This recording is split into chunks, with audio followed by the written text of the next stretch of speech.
more often than not, I feel really sad that we go into people's houses and we don't have the solution. Well, we have the solution, but we don't have the funds to put that solution into practice.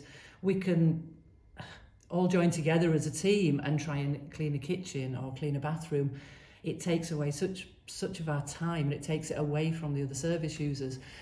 If we had the funds in place to be able to say, okay, do you know what?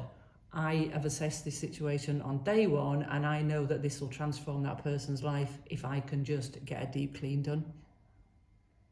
If we can follow on with decorating and clearing gardens, who knows what will happen? That service user's life, they can start having people back in the house. They can have carers coming in. I've seen the results when it does work, but we struggle to find the funds to make it work. Recently, a service user was referred to us. On day one, when we go out to meet, I assessed straight away how distressed she was about just looking out into the garden. She felt imprisoned.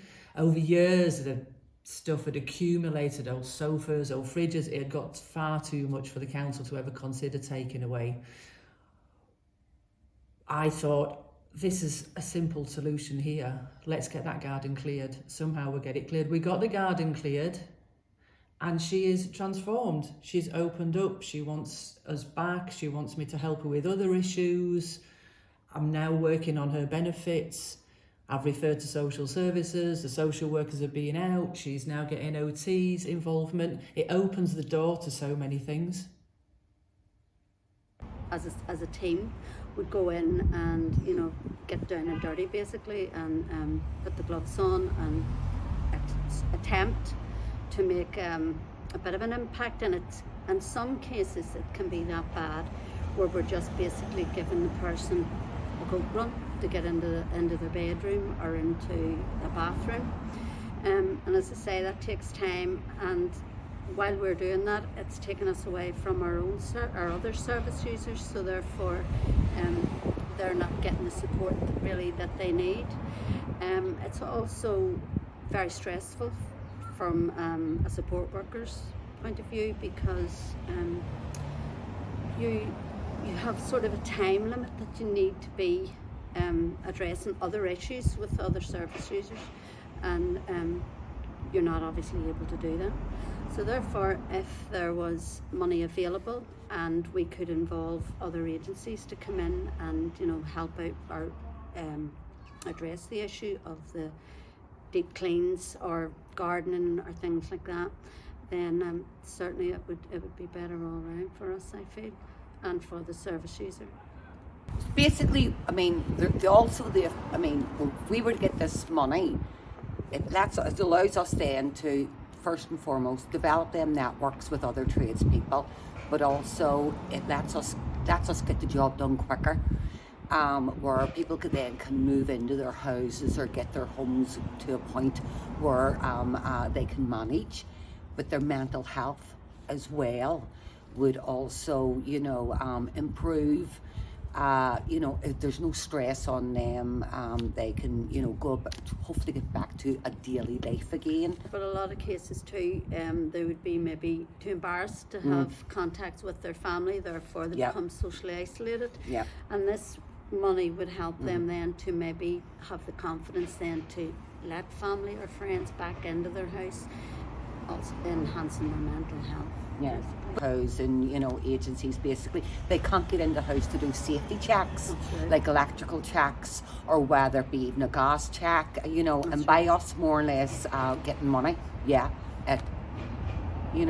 tradespeople get in, get the job quick, then the housing agencies can come in and do their job, where then everybody's safe. On a daily basis, we deal with service users for one reason or another, they have become isolated.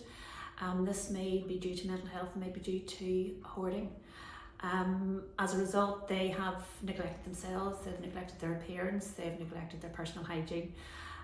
When we become involved, when they're referred to us, we will often have to take them to appointments. We will often have to accompany them to other professional organisations to help them with finance or to help them with benefits.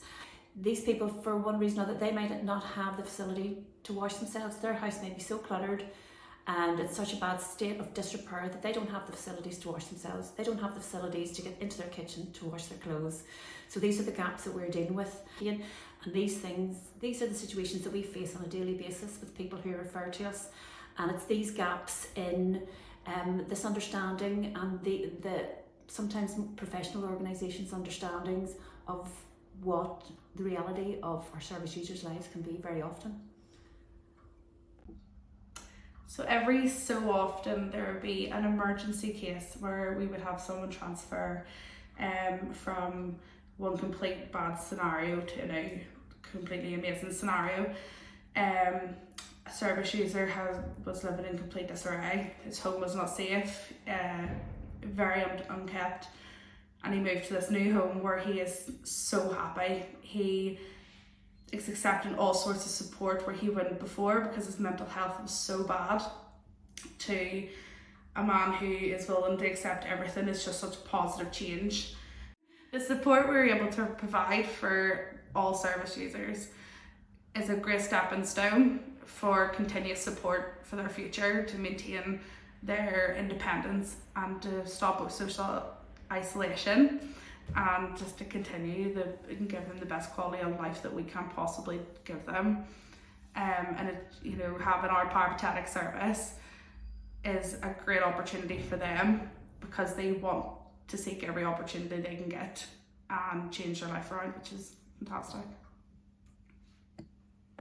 The whole remit of HSOP Belfast is housing support, and as you've met some of the team, you can feel the frustrations and the anxieties that the staff would have in trying to offer a really good service, supportive service to our service users. We have the potential at the minute now to be going up to 210 service users, and the anxieties and the frustrations from the staff of not being able to offer that support, should it be for gardening or decorating or having their houses deep cleaned. It's vital for us to be able to sustain our service users in their tenancies. And where people have sustained tenancies or haven't been able to sustain their tenancies due to their tenancy agreement of 30 years ago, over 30 years their mental health has deteriorated. We've had COVID, they've had mental and physical issues, and the conditions of their homes have deteriorated. So therefore they're not able to maintain their tenancy agreement, which in turn can possibly lead to an eviction, which is what HSOP Belfast wants to avoid.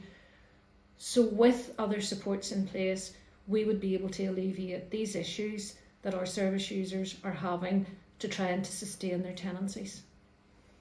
Hello, my name's John. I'm part of the BCM project and have done a wonderful job looking after my house, clearing it out, so I'll be able to get on with it again. Being for Andrew introducing me to you and your organisation, I would think I would still be in that home, or if not that one, something similar.